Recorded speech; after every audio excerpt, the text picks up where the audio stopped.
que je vienne à toi, mais tu as revêtu notre humanité.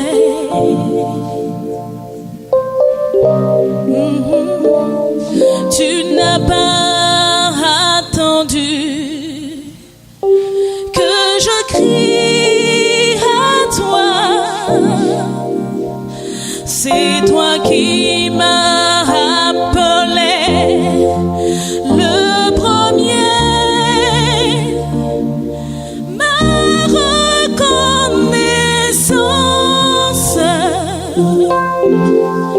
Jésus. Ma reconnaissance pour la croix. Ma reconnaissance, Jésus, pour ta venue, ton amour, ton salut. Je dis, tu n'as pas attendu que je vienne à toi, mais tu as revêtu notre humanité. Tu n'as pas attendu, tu n'as pas attendu que j'écris à toi. C'est toi qui m'as appelé le premier.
Notre humanité. Non, tu n'as pas attendu que je crie à toi. Mais c'est toi qui m'as appelé le premier. Ma reconnaissance,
Je crois qu'on peut faire mieux, n'est-ce pas? Alléluia. Amen. Salue ton prochain et bénis-les. Bénis-les de la grâce de Dieu. C'est un bon moment et nous croyons qu'on aura un bon moment avec le Saint-Esprit. Dis Amen. Et tu ne vas pas regretter d'être venu. Tu sortiras ici rempli, avec espoir, et tu partiras avec Dieu. Et c'est Dieu qui est le maître du temps et des circonstances. Il sera avec toi. Il est avec toi et il sera avec toi. Il va commencer 2014 avec toi. Il va cheminer avec toi. Et tu verras le 31 décembre 2014. Amen. Lève la main et dis, je ne serai pas arraché au milieu de mes jours. Je vivrai. Je ne mourrai pas en cette année 2014. C'est mon année de l'accomplissement divin. Toute prophétie sera réalisée. Toute vision accomplie.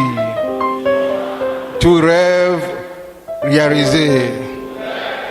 Dans le nom puissant de Jésus. Vous voyez, nous sommes là avec une grande attente parce que Dieu veut faire quelque chose de bien. Amen. Alors nous sommes à 1 Samuel chapitre 30 à partir du verset 11 jusqu'au verset 16. Vous y êtes, 1 Samuel chapitre 30, 11 à 16. Or, il trouvait dans le champ un homme égyptien, c'est-à-dire c'est un Africain, qui l'amenait à David, et il lui donnait du pain qu'il mangea, et de l'eau à boire. Il lui donnait aussi quelques figues sèches, et 2 grappes de raisins secs. Il les mangea donc, et reprit ses esprits. J'aime cette expression, reprendre ses esprits, car il n'avait point mangé de pain, ni bu d'eau, depuis 3 jours et 3 nuits. Et David lui dit, à qui es-tu, et d'où es-tu, ou d'où viens-tu, si tu veux. Et il répondit, je suis un garçon égyptien, serviteur d'un homme amalécite, et mon maître m'a abandonné. Tu ne seras pas abandonné. Oh, dis Amen. Et mon maître m'a abandonné parce que j'ai tombé malade il y a 3 jours.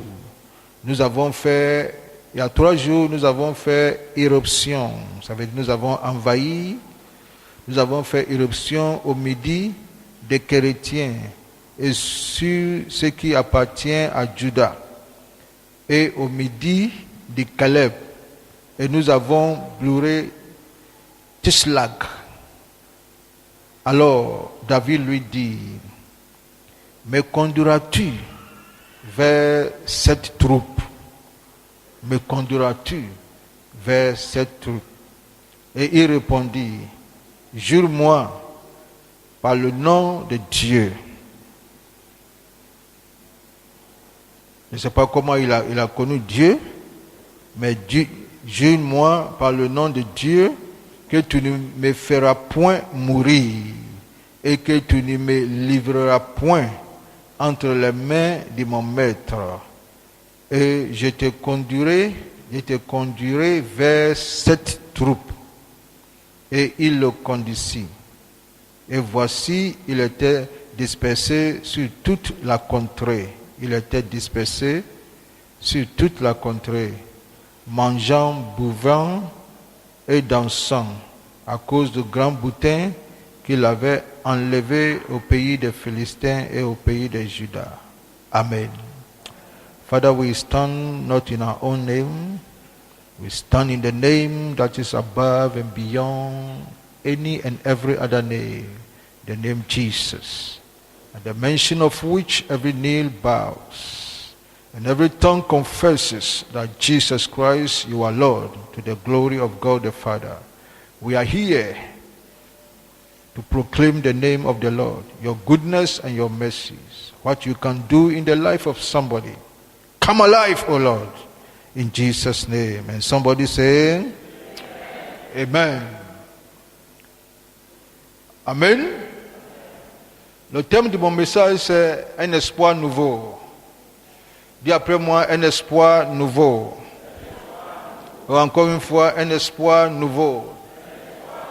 Et je prends le cas de ce monsieur. Il faisait partie de l'armée amalécite. Lui-même, il est égyptien, mais il était esclave ou serviteur. Il servait un général de l'armée amalécite. Lui-même faisant partie de cette armée. Ils sont allés en mission. Ils ont envahi plusieurs villages ou plusieurs villes. Et chaque ville, ils prennent les boutins. Et à Ziklag, la Bible dit, non seulement ils ont tout pris, ils ont pris des femmes, ils ont pris les enfants, ils ont pris tout ce qui s'y trouve et ils ont incendié la ville.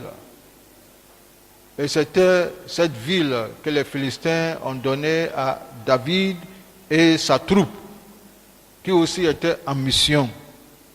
Alors quand ils sont revenus, à leur grande surprise, tout était mélangé, sans espoir. L'avenir semblait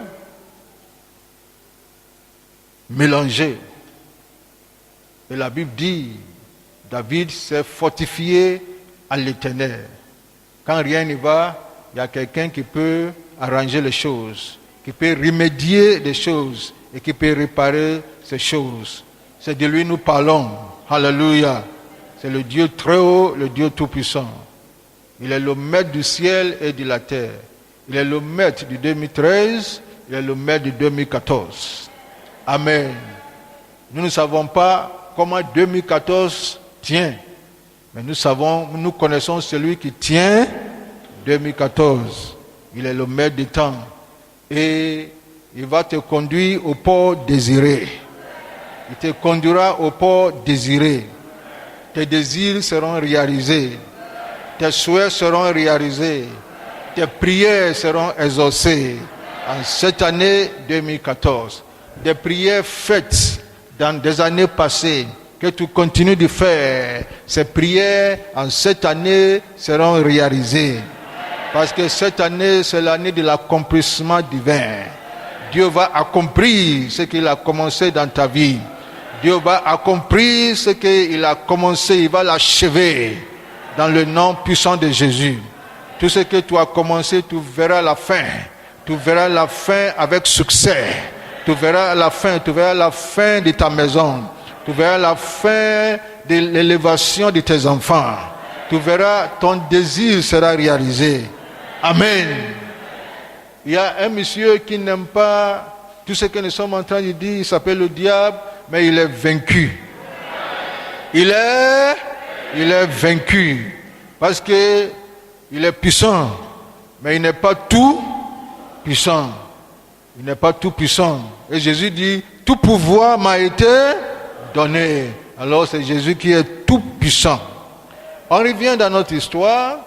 Alors, la troupe amalécite, c'est-à-dire les militaires, après avoir envahi, pris tout, ils partaient chez eux.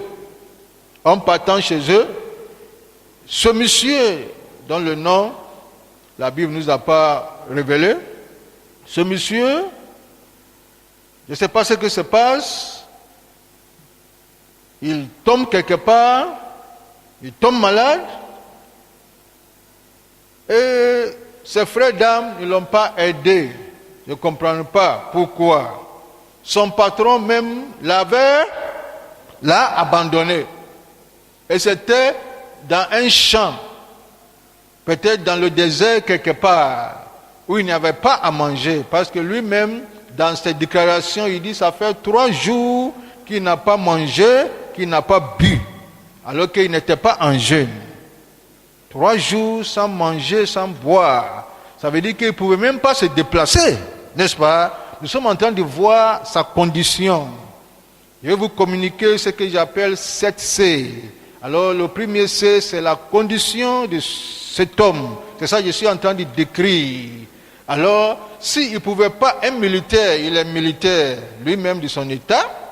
Si un militaire, un homme fort, qui vient d'une mission et qui vient d'accomplir des exploits, et aujourd'hui il est terrassé quelque part et il ne pouvait pas aller en ville, ça veut dire que là où il était et de la ville c'est loin. Est-ce qu'on se communique? Ça veut dire que sa maladie n'était pas une petite maladie. S'il ne pouvait pas aller chercher à manger lui-même, ça veut dire que c'était grave. Et je ne sais pas pourquoi on l'a abandonné, mais c'est ce que le diable peut faire. Le diable, tout ce qu'il peut faire, c'est de détruire. Il n'est pas allé à une école pour apprendre comment réparer les choses. Son école, c'est pour détruire. Mais je connais quelqu'un, lui, il répare. Lui, il transforme ce que le diable a déformé. Et aujourd'hui, il est là pour transformer. Parce que c'est lui qui t'a formé et le diable est venu te déformer et il revient aujourd'hui pour te transformer. Alors voici la condition de cet homme.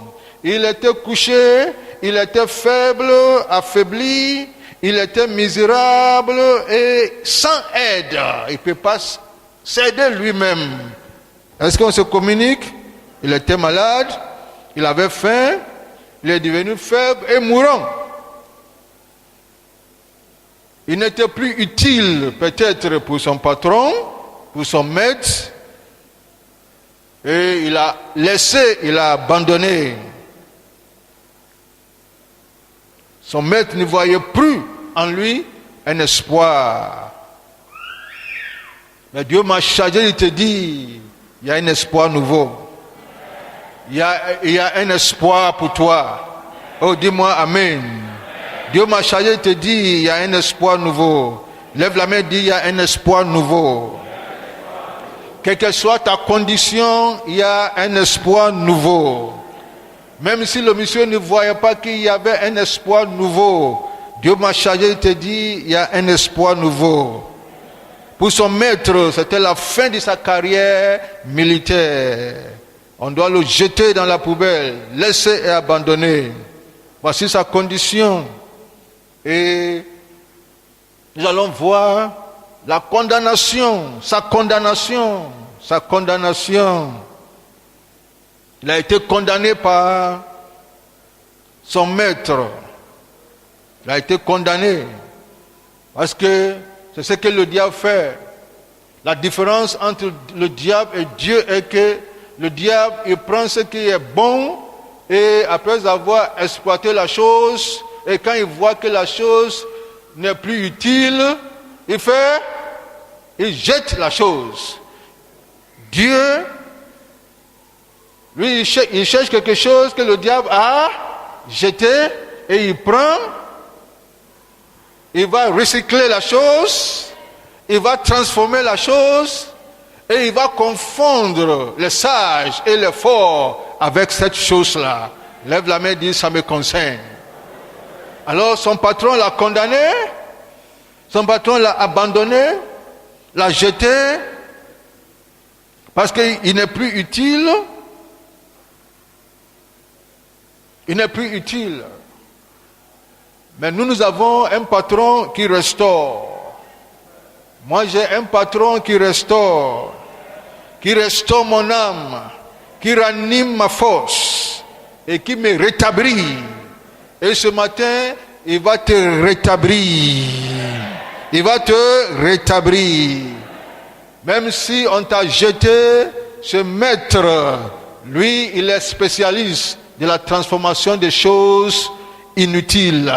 Il va te transformer. C'est ici que David et son équipe, au départ c'était 600 hommes, à la recherche des Améracites. Parce que Dieu lui avait dit, pousse-les.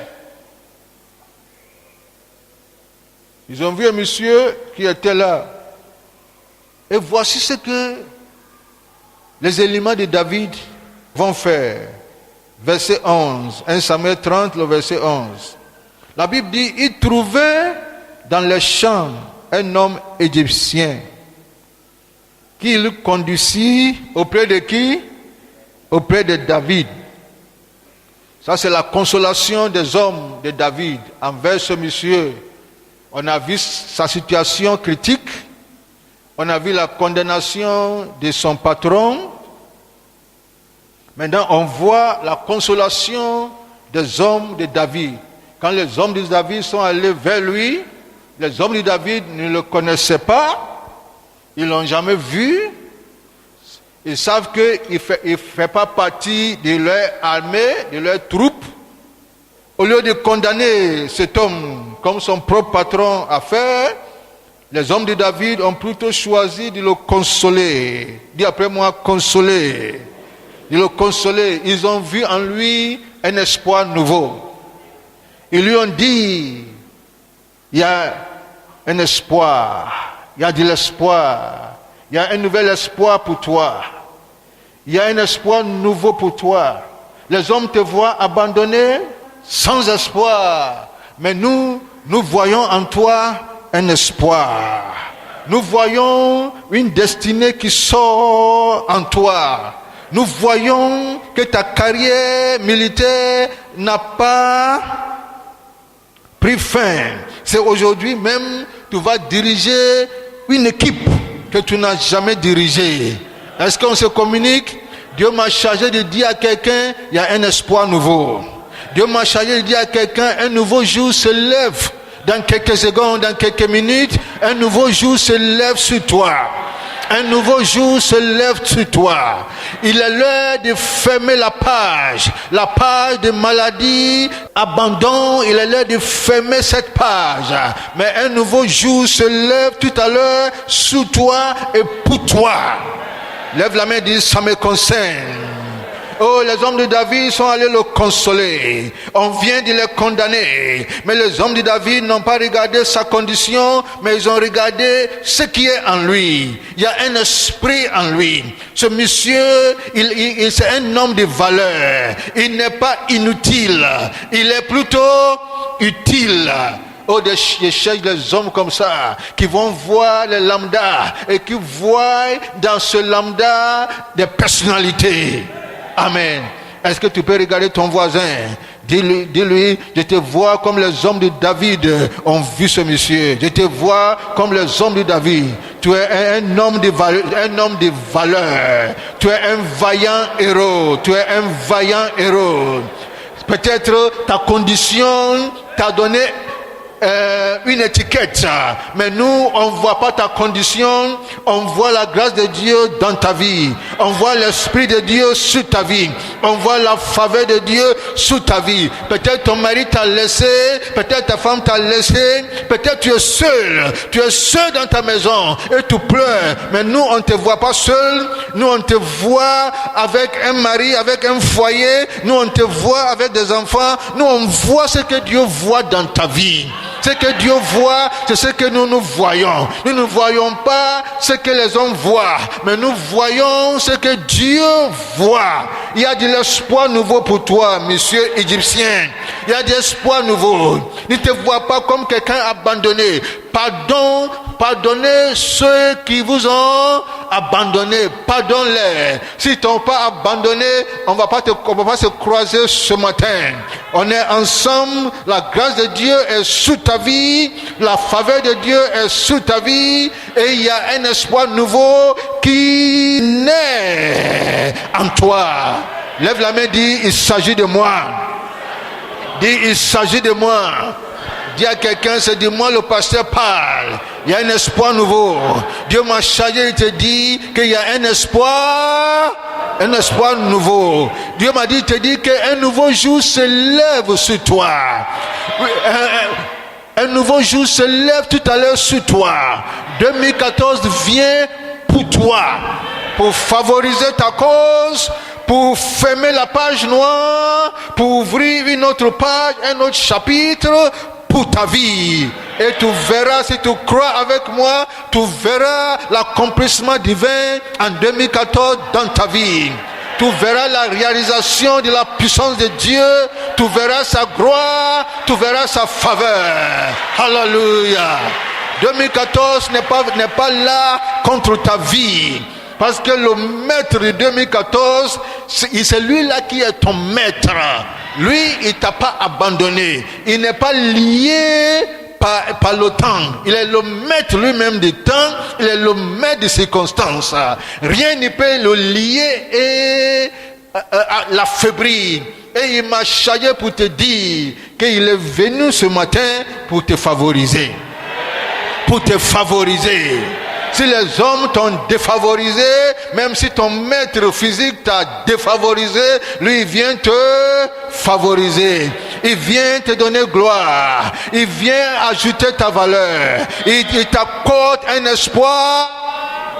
Il t'accorde un espoir. Oh, crie espoir nouveau. Oh, crie espoir nouveau.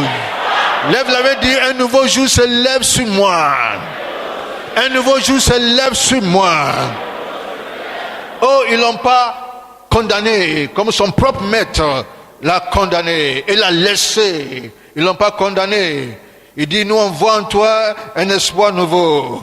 Tu as simplement besoin d'un nouveau maître. Tout ce dont tu as besoin, c'est un nouveau maître. Tu as besoin d'un nouveau maître. Tu as besoin d'un maître compatissant. Comme nous, notre maître, un maître qui n'abandonne jamais, un maître même ceux qui ne l'accompagnent pas, quand Dieu lui donne la victoire, il vient partager le butin avec eux. Nous allons te présenter à notre maître, Notre maître n'est pas indifférent de ce que tu traverses. Quand on va te présenter à notre maître, il va t'accepter. Je parle de maître qui est plus grand que David. Il s'appelle Jésus-Christ de Nazareth. Notre maître, il est compatissant. Il ne condamne pas. Parce que sa parole dit, il n'y a plus de condamnation pour ceux qui sont en Jésus-Christ. Il n'y a plus de condamnation pour ceux qui sont en Jésus-Christ. Il connaît ta situation, mais il ne te condamne pas. Il est compatissant, il compatit avec toi. Il n'est pas indifférent de ce que tu traverses, Excellence. Et cette année 2014, comme il a dit à Moïse, je suis venu les délivrer. Il est venu te délivrer. Il est venu te sauver. Il est venu te sauver. Notre maître n'est pas indifférent de ce que tu traverses. Ils ont convaincu le monsieur et ils l'ont pris vers David. Vers David. Et nous allons voir, on a vu maintenant la consolation des hommes de David.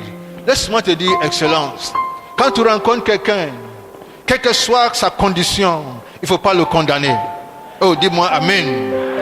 Tu sais, tu ne connais pas le plan de Dieu dans la vie de quelqu'un. Et tu n'es pas son Dieu, et tu n'es pas son maître.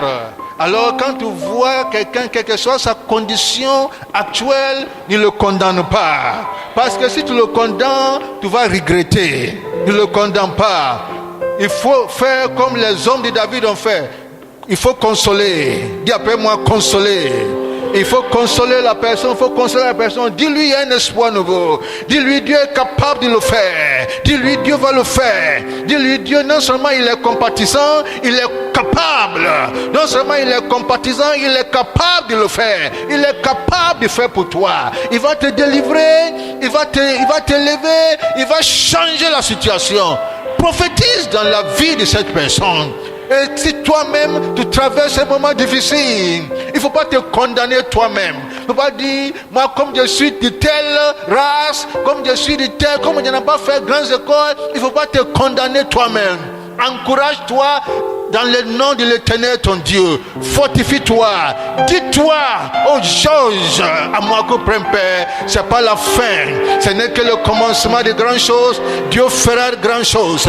C'est une question de temps. Parce que tu as donné ta vie à ce Dieu ce maître qui est capable, qui est compatissant, ce maître qui est maître du temps et des circonstances, ce maître qui guérit, qui restaure, qui change de situation. C'est en qui tu as cru. Ce maître, il ne va pas t'abandonner. Il ne va pas t'abandonner, excellence. Il sera avec toi.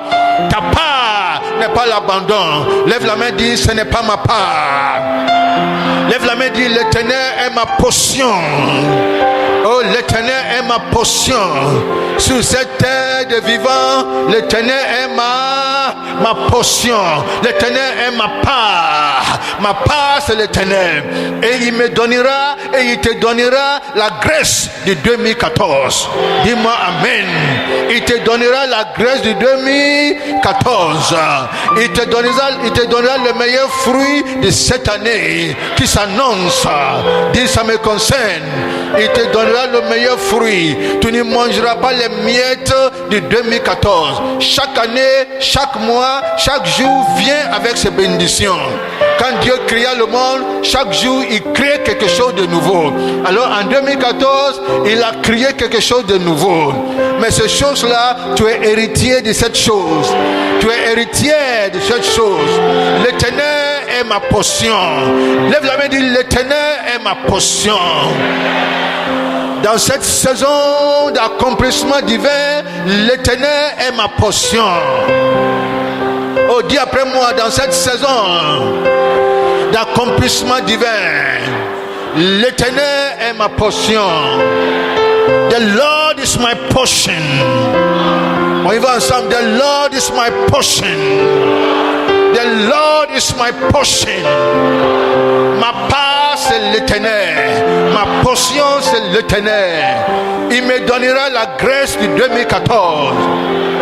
Il me donnera les meilleurs fruits de 2014. Il me donnera la meilleure part de 2014. Il me donnera la meilleure place de 2014. La meilleure portion, nous sommes dans paix. La meilleure portion, la meilleure part, la meilleure place, la meilleure position, la Karabosha. Hey, c'est ma part. Dans le nom puissant de... Alors, il ne faut pas te condamner quand rien n'y va. Lève les yeux vers celui-là en qui tu as cru. Celui qui est le Dieu de ton alliance. Celui qui est le maître du temps et des circonstances. Celui qui peut changer une situation dans un clin d'œil. C'est celui-là qui est ta portion. Amen. Alors ils l'ont dirigé vers David, le maître. Mais moi ce matin, je te dirige pas vers un homme, je te dirige vers le Seigneur Jésus-Christ, notre maître par excellence. Non seulement il est compatissant, il est capable. Il est capable. Alors, ils l'ont conduit vers David. Et voyons le verset 11 et le verset 12. Nous allons voir la compassion de David. On a vu la condition de ce monsieur, on a vu la condamnation de son patron, on a vu la consolation des hommes de David. Nous allons voir la compassion de David. Le verset 11 et 12. Et il lui donnait du pain. Quand il a été conduit vers David, la Bible dit, il lui donnait du pain qu'il mangea et de l'eau à boire. Il lui donnait aussi quelques figues sèches et 2 grappes de raisins secs. Il, lui seul, il les mangea donc et reprit ses esprits. Oh, j'aime ça. Et reprit ses esprits, car il n'avait point mangé du pain ni bu d'eau depuis 3 jours et 3 nuits. Quand on l'a conduit chez David, David n'a pas demandé, David n'a pas posé une question. Il n'a pas demandé son nom, il n'a pas demandé son identité, il n'a pas voulu savoir connaître son identité, ni ses origines. Quand David a vu un homme affaibli, un homme affamé, David dit, donne-lui à à manger. Donne-lui à boire. Il a bu et il a mangé. David lui a pas seulement donné à manger, il lui a certainement pensé ses plaies et soigné ses blessures. Est-ce qu'on se communique? On ne doit pas faire du bien simplement à ceux qu'on connaît. Dis-moi amen. David ne le connaît pas. David dit, donne-lui à manger, et on l'a servi lui seul. Et on va penser ses plaies, soigner ses blessures. C'est après, on voit la compassion de David. David ne lui a pas demandé son bord politique. Tu es de quel bord politique? Est-ce que tu es avec nous ou tu n'es pas avec nous? David ne lui a pas demandé son ethnie. Tu es de quelle ethnie? Avant de lui donner à manger, avant de bénir ce monsieur, David n'a rien demandé. Ces hommes ont raison. Un maître compatissant. Un maître compatissant. La compassion de David. Que cette année, Dieu nous donne la compassion. La compassion des âmes. La passion des âmes perdues. Que Dieu nous donne la passion et la compassion pour les âmes perdues. Amen. Que Dieu te bénisse pour que tu sois un instrument de bénédiction pour les hommes abattus, découragés. Que tu ne sois pas l'un des hommes qui condamnent ceux-là, mais que tu sois l'une des personnes qui apportent des consolations et des compassions. Alléluia. Et quand David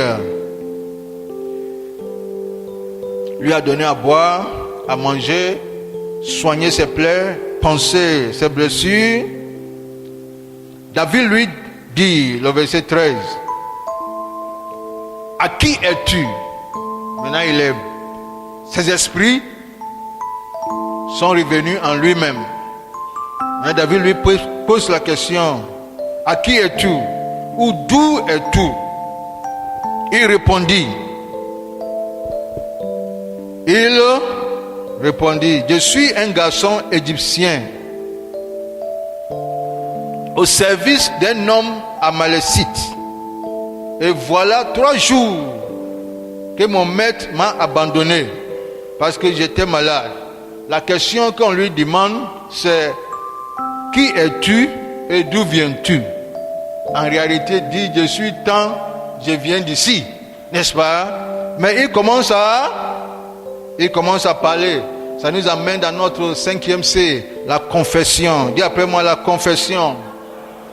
Tu vois, la confession, c'est très important. Tu veux que quelqu'un confesse ses péchés et confesse certaines choses, il faut crier. Il faut crier une bonne atmosphère. Mais papa, tu es là avec ta ceinture. Tu dis pas la vérité, on va te gifler.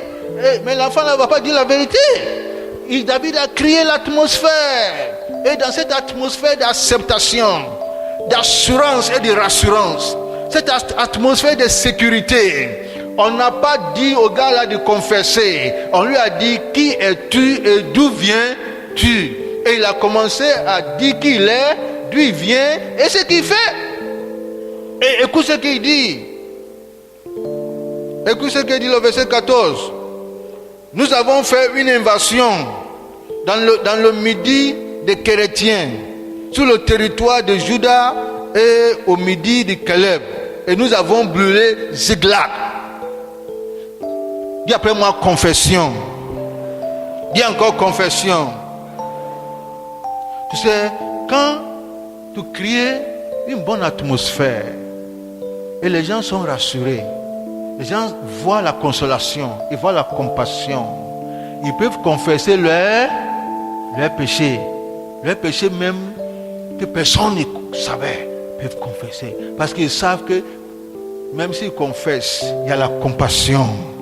Il y a la compassion. Il a commencé à confesser. Et quand il a confessé, David n'a pas dit, hey, tu as brûlé Ziklag. Ah, tu es mort aujourd'hui. Non, David n'a pas dit ça. Alléluia. Tout le monde dit après moi, un espoir nouveau. Dis un espoir nouveau. Ma prière est que nous crions une atmosphère saine. Et si l'atmosphère saine est criée, les hommes n'ont plus peur de dire la vérité. Est-ce qu'on se communique? Si les femmes créent une atmosphère saine, leurs maris n'auront plus peur de dire la vérité et le vice-versa.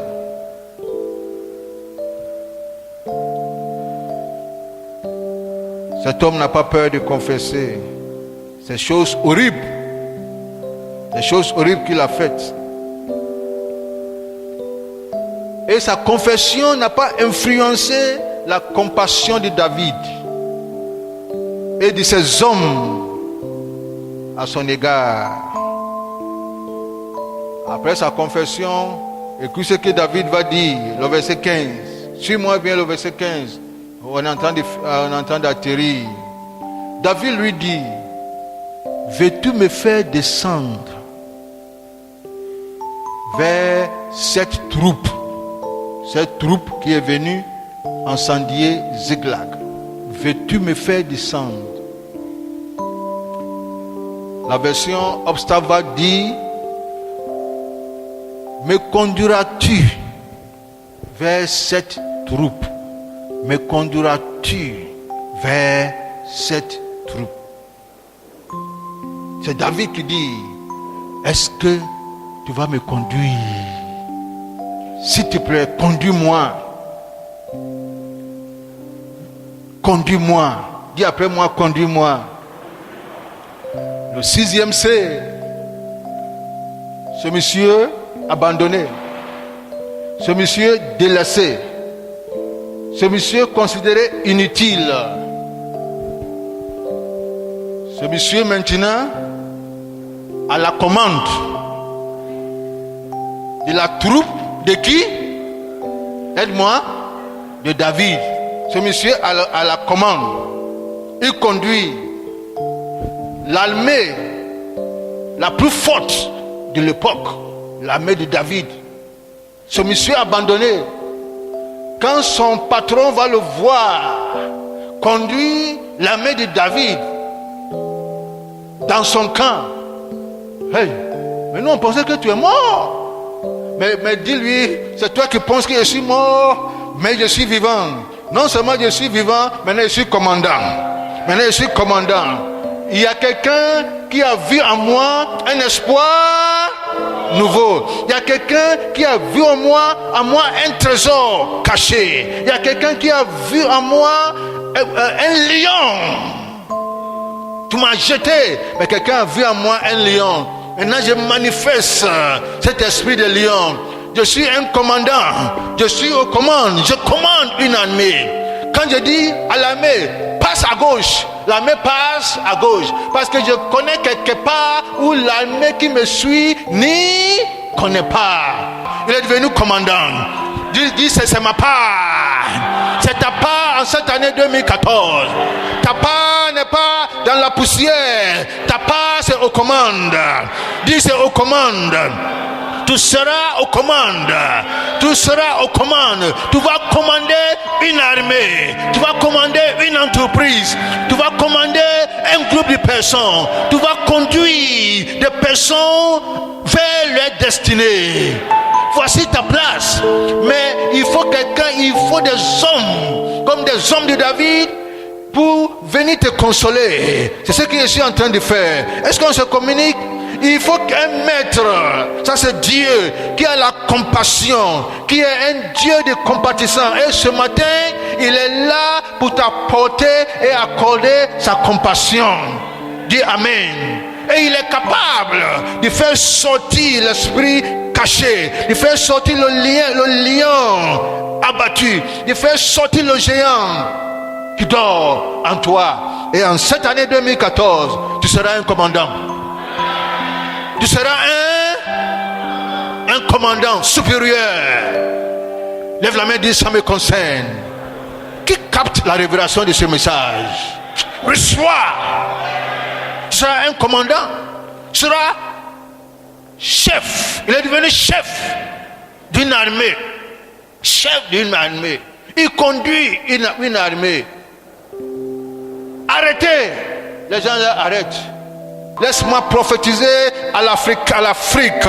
Afrique, écoute-moi.